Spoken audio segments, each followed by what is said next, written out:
There's a game for both Ohio State and Penn State that's circled every year, and it's when the two teams face off on the football field. The game that's circled before the season is going to be played this weekend, and we're here to break it down for you in a crossover between the Locked On Buckeyes and Locked On Nittany Lions. You are Locked On Nittany Lions, your daily podcast on the Penn State Nittany Lions, part of the Locked On Podcast Network, your team every day.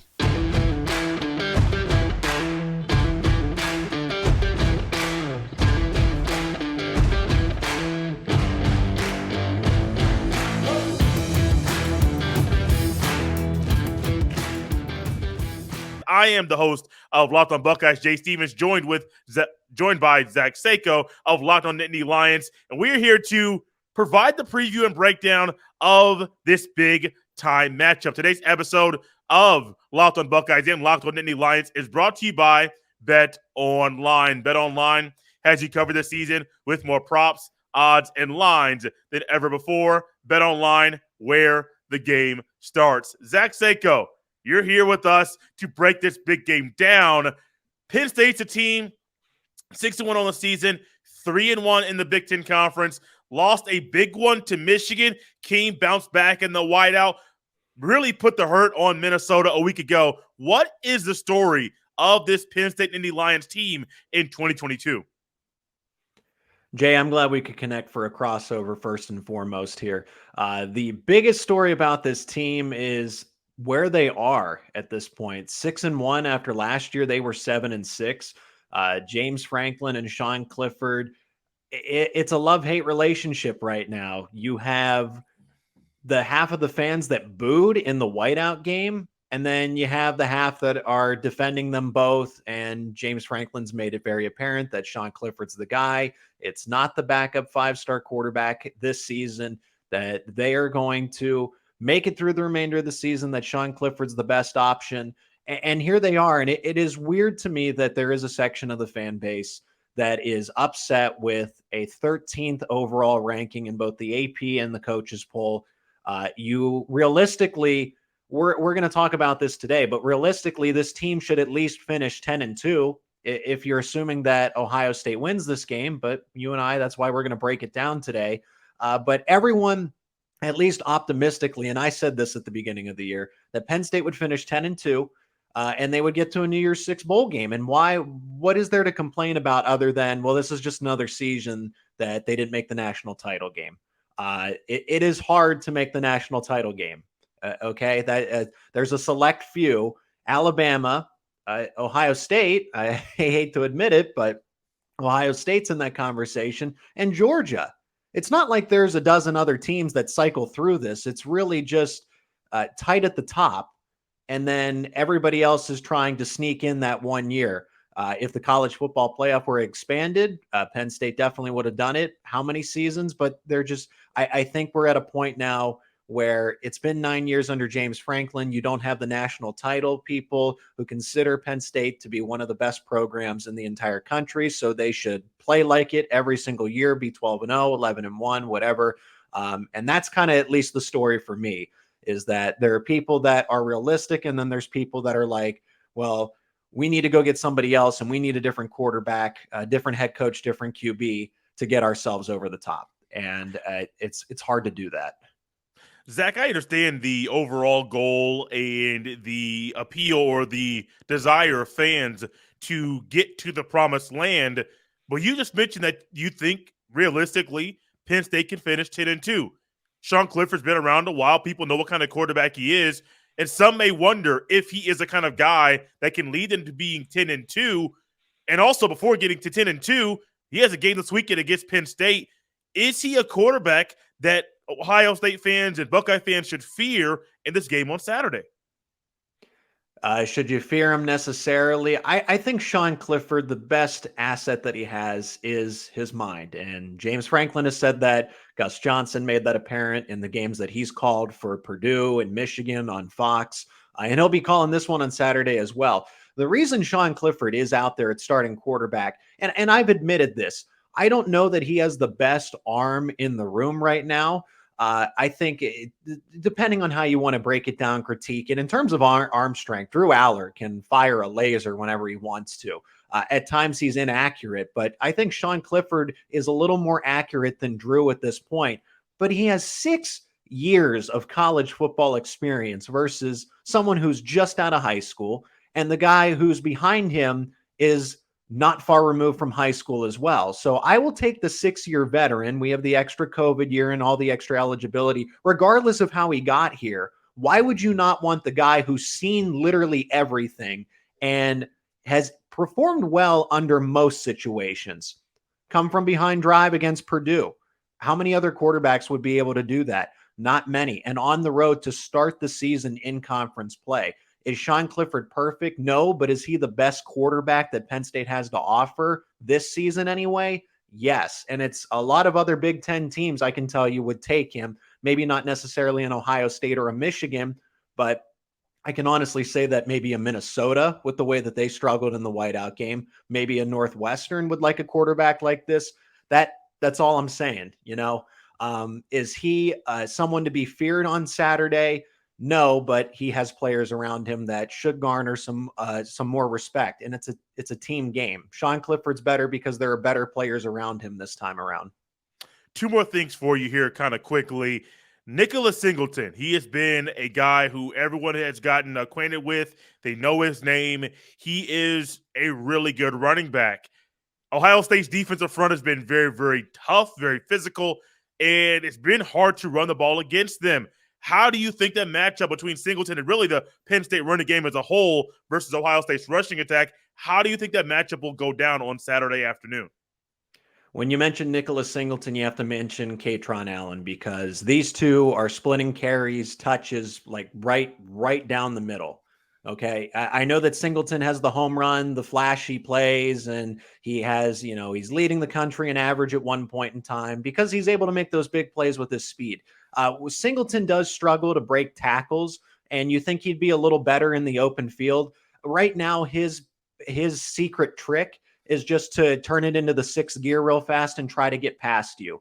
That doesn't work in college football, and I think he's learning that. I think he always knew that, don't get me wrong, but he has to tailor his game a little more to now that, like, oh, wow, all these guys can keep up with me, and some are even a little faster than me. Not many, but some, at least right now.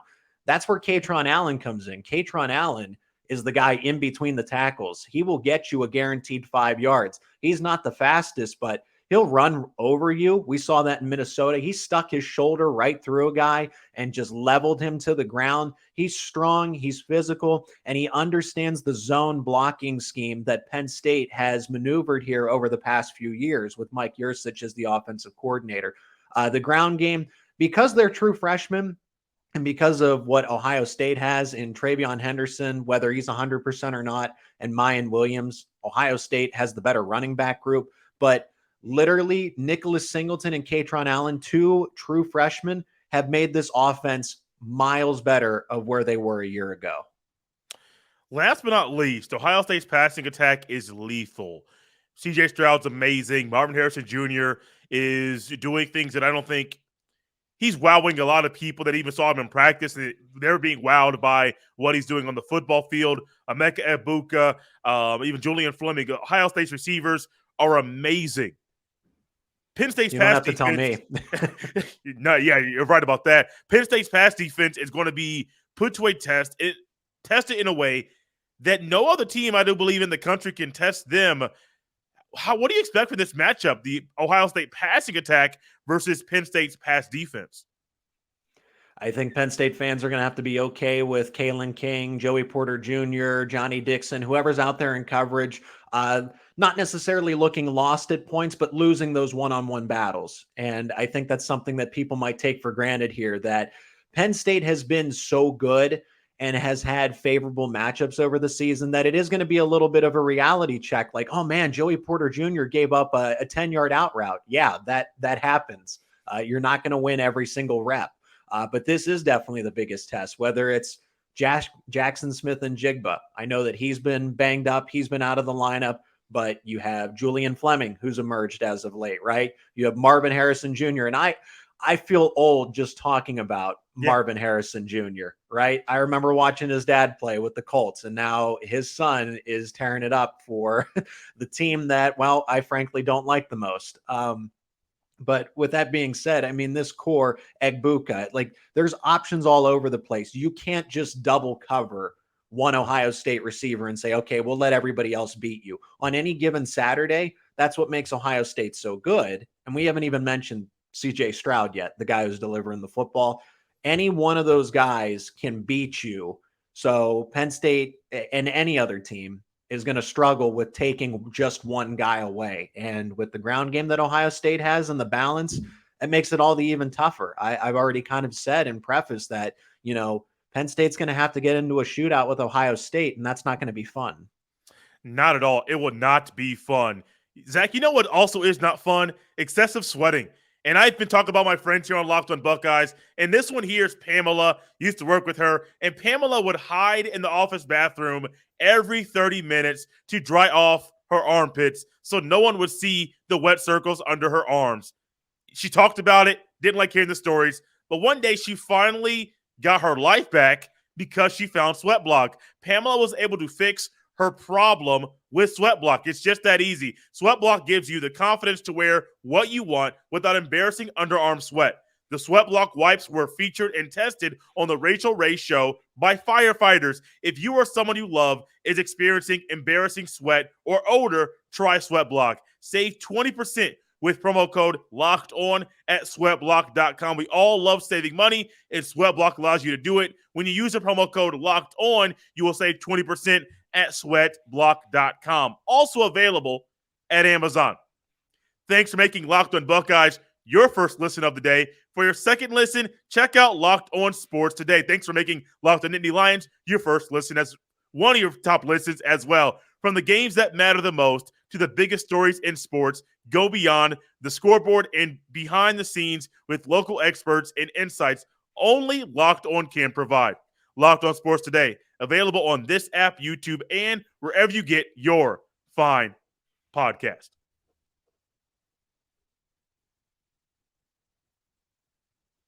All right, I guess we'll toss it over to me then, and I get to ask you the same questions, interrogate here about Ohio State.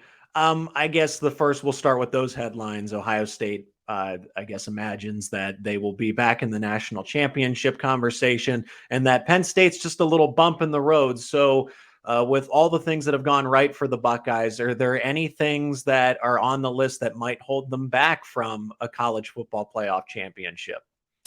Woo, you went with the big one quick. Holding him back from the national championship. Honestly, some issues with the run game. I was not expecting that to be something I was going to talk about going into the season.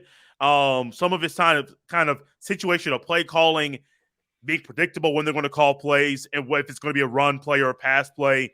Not sure what rotation they're going to use. You mentioned Travion Henderson. His health has been one. His lack of being durable has been a talking point a lot of times on Locked on Buckeyes, as he is not the most durable running back. If it wasn't for Miyan Williams, the Ohio State rushing attack would look a whole lot different. And so one thing that might derail them from that is literally the rushing game, the inconsistent run game. And I do a stock up, stock down report every Wednesday on the show.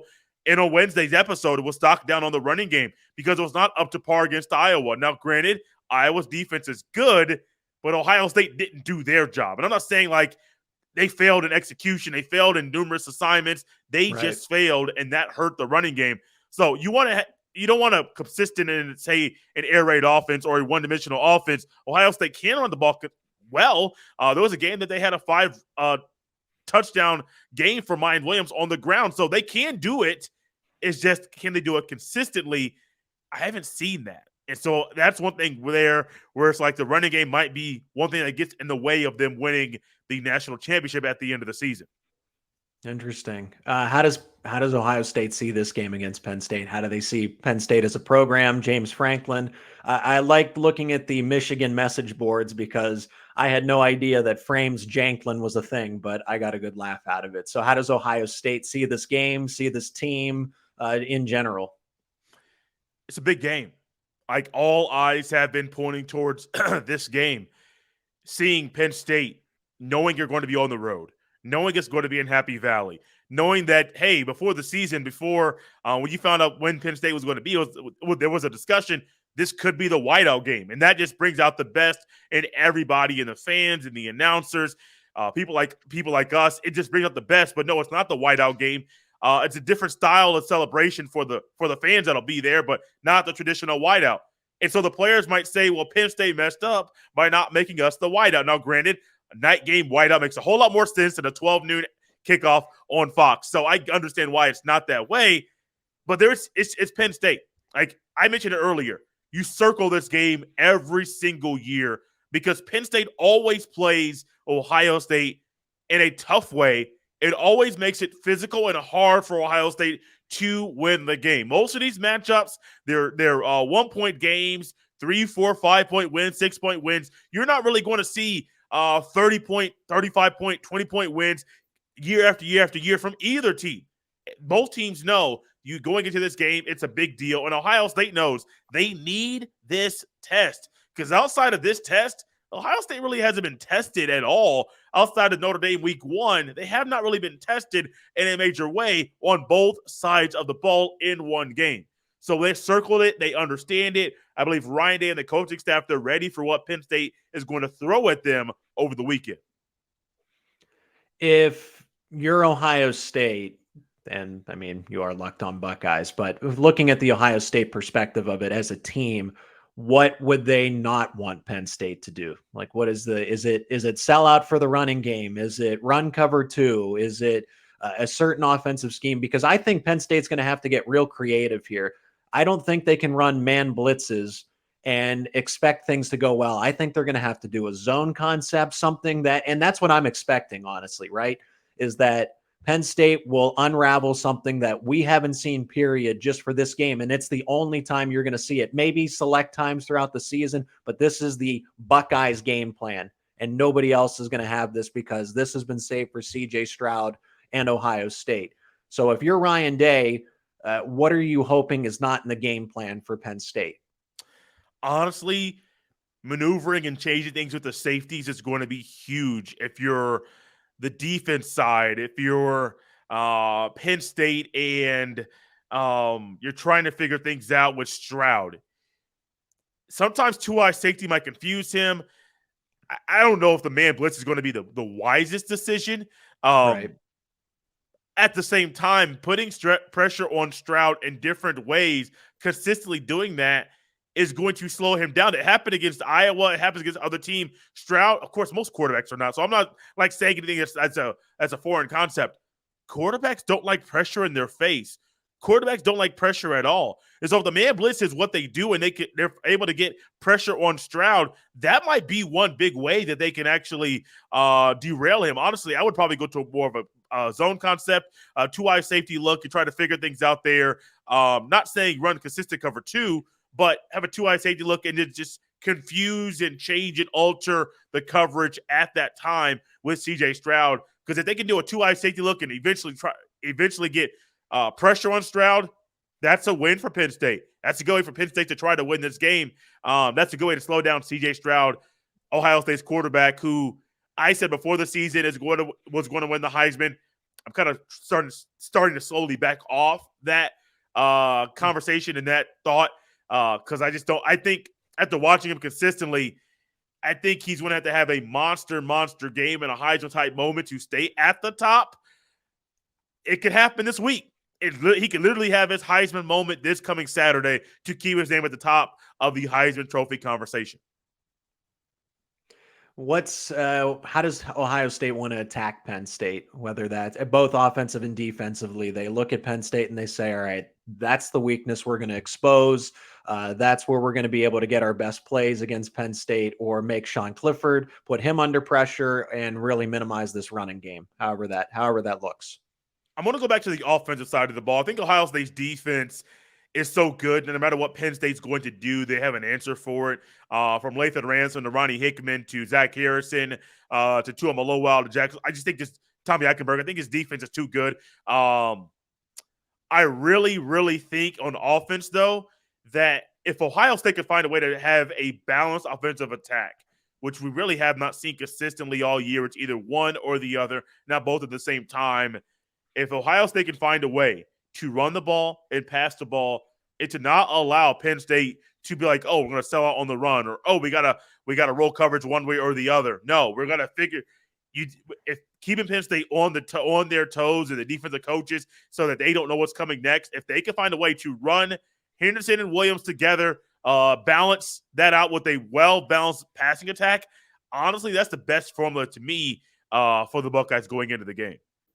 How much better is this Jim Knowles defense? Because that was the big issue last year and why I thought Ohio State was vulnerable. And they made corrections in the middle of the season, but it wasn't enough. And you saw a complete 180 of what they were to start and to finish. But now Jim Knowles comes in from Oklahoma State. From what I've gathered, the safeties have been very I mean, that's how Knowles' defense is. They rely on heavy secondary play, especially with the safeties. And then the linebackers have been a lot better. This is just my opinion, but Ohio State's linebackers have been good, but they haven't been that kind of great, even though they are 4 and 5 stars. The defense, is it that much better? Is it still lingering from the effects of last year, or is that just all in the past? No, it's a lot better. It's head and shoulders better than what it was a year ago. Even in 2020, this defense is better than what Ohio State was in 2020. The last time I think you saw an Ohio State defense be like elite was 2019. But there's even factors of this team that are different than the 2019 team. 2019 had better corners, easily better corners. Ohio State's corners, that's one position where they've been having some injuries. Denzel Burke, Cam Brown, Jordan Hancock has only played one game. Seems like everybody's been hurt in that room. But the defense is night and day better. Not only is it the scheme and what Jim Knowles brings to it and his use of the 4-2-5, and a lot of times it's a 3-3-5 where you have a 3-down lineman, a DN, and a 2-point stance who is really disguising as a linebacker. You don't know where he's going to be, if he's going to drop in coverage, if he's in the A-gap or stay right there and be more of a spy, or if he's going to go in and rush the quarterback. You really don't know. But ultimately, I got to put a lot of this on the players. I know a lot of people talk about the scheme, Jim Knowles, the coach. I got to put it a lot on the players. And I say it's a lot on Locked On Buckeyes. A coach can only do so much. Doesn't matter if it's James Franklin, Ryan Day, Jim Knowles, Ohio State's offensive coordinator Kevin Wilson. A coach can only do so much. A coach does not play the games. A coach is not even between the lines during every play of a regular season game. So he can only do so much.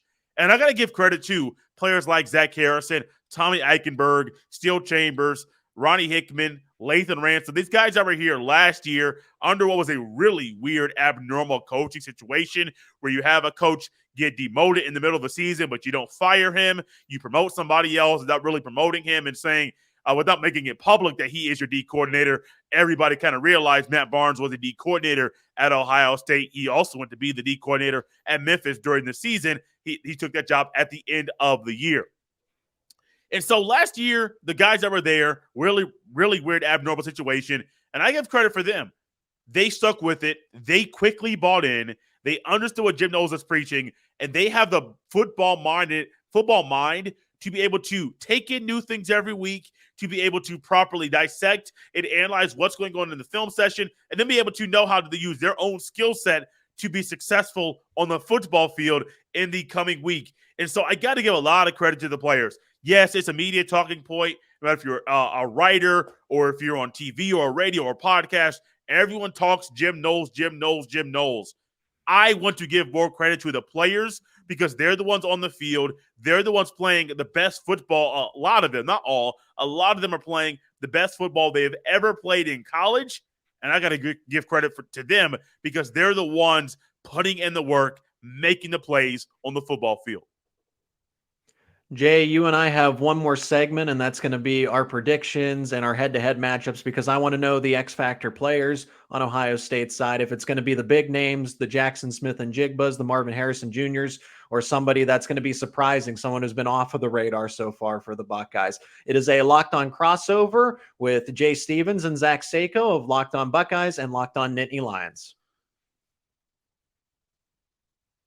The crossover continues. Locked on Buckeyes and Locked on Nittany Lions, getting you ready for this weekend's matchup between the Buckeyes and the Nittany Lions. X factors you mentioned, I got a few, but I want to ask you quickly, who are some X factors you have from the Penn State side of things?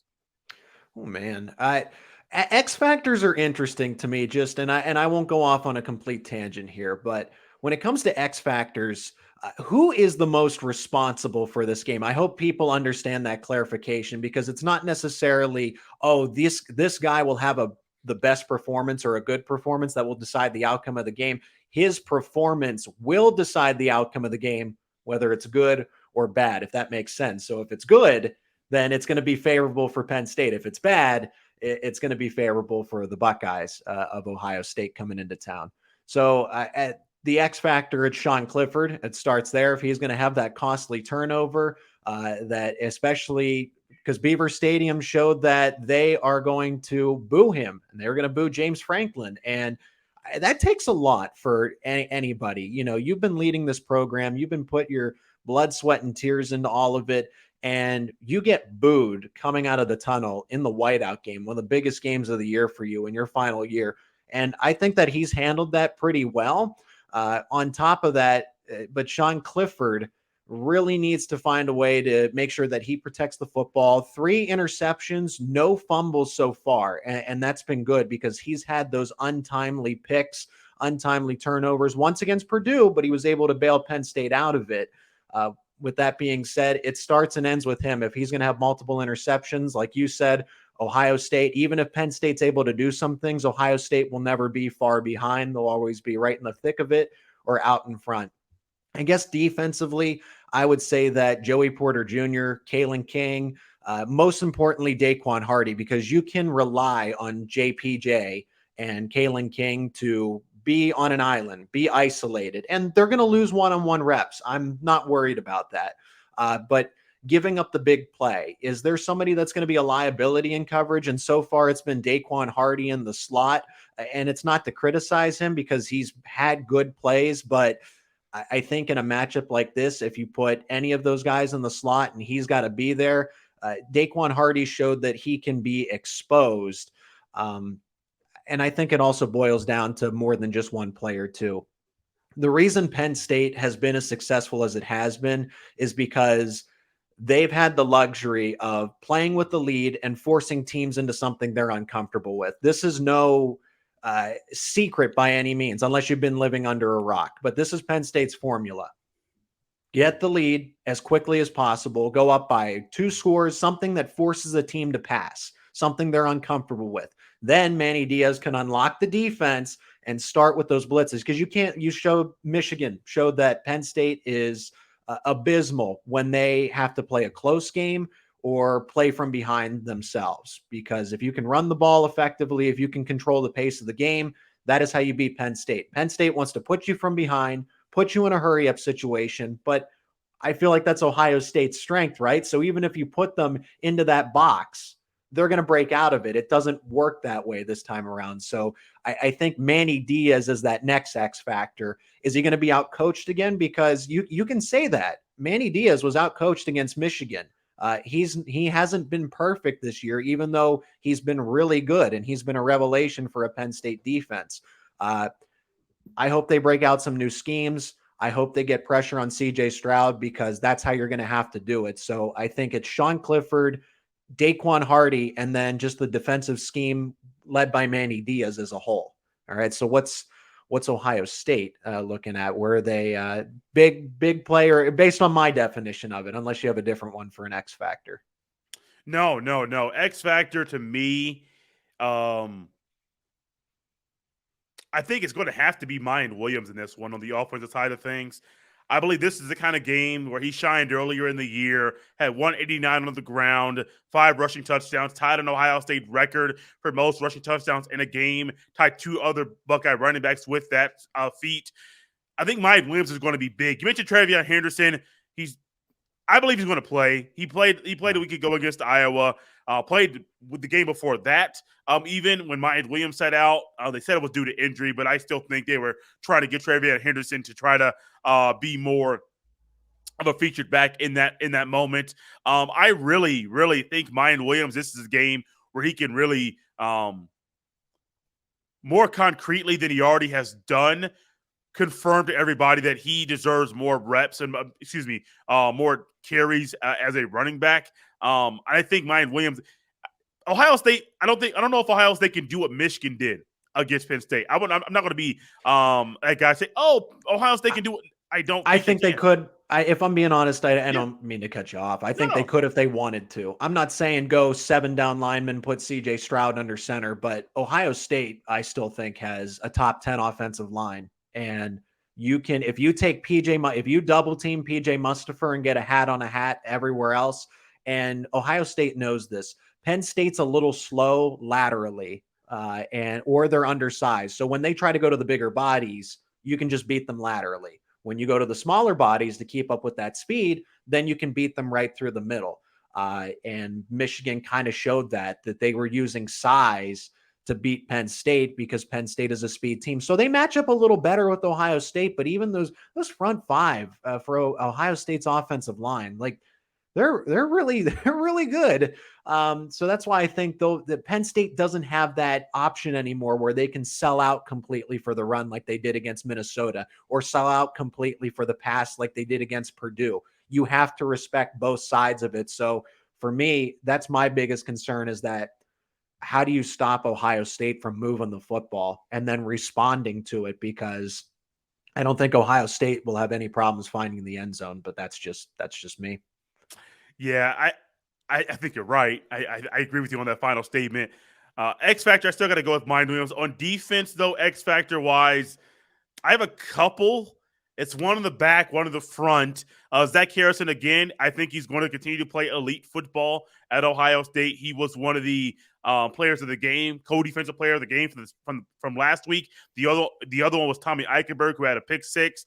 I believe he was second on the team in tackles in the game against Iowa a week ago. I think Zach Harrison is going to be huge in this game. But then also Lathan Ransom, a guy who is I believe he's a semifinalist for the Thorpe Award.